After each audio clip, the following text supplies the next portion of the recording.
Hello, I'm Ryan Fitzgerald with Dnews. Drexel University is no stranger to the creative arts. They even have their own record label, Mad Dragon Music Group.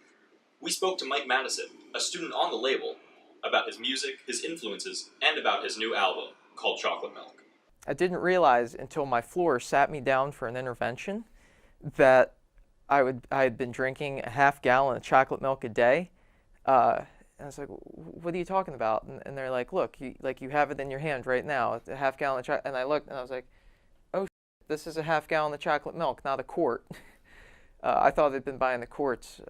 Turns out I'm just stupid. After learning how his album got its name, we asked Mike what drew him to Drexel University's music industry program. I thought Mad Dragon, actually, that was one of the reasons. Also, the co-op program and the gaining actual experience was a big reason. And that real-world experience is deep-rooted in the Mad Dragon label. Mad Dragon's actually a class that the juniors have to take for 3 consecutive terms.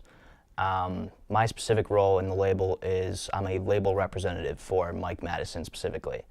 So I'm his one-stop shop for everything we do as a record label, whether it be questions about distribution or delegating tasks to the marketing team.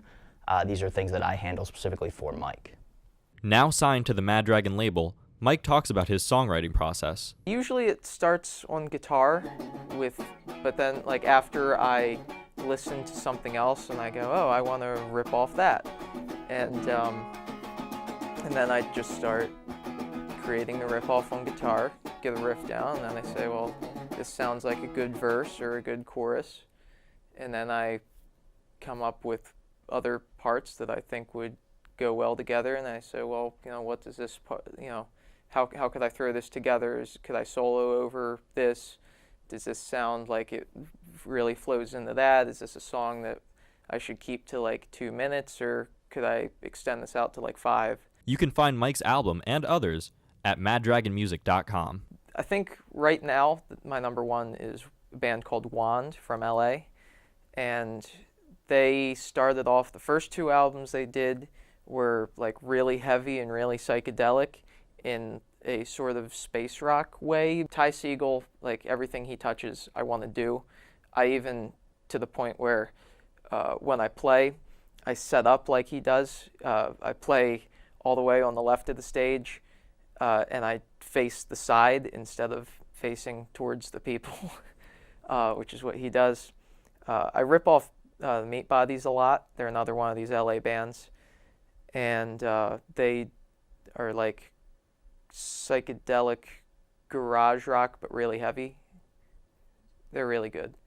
Even old school jazz plays a part in Mike's creation. Like I heard from Buddy Rich, he said that like everything inspires him. He sees a drummer doing one thing and he's like, oh, that's really cool. I haven't heard it that way, and I should do something that goes like that. And I'm kind of like that. Like I could watch a really shitty band and come away from it like that band was really, but they did that one thing that I really liked with the thing that like does this and then stops and like has that break in the riff, and then like I try to do that in my own way.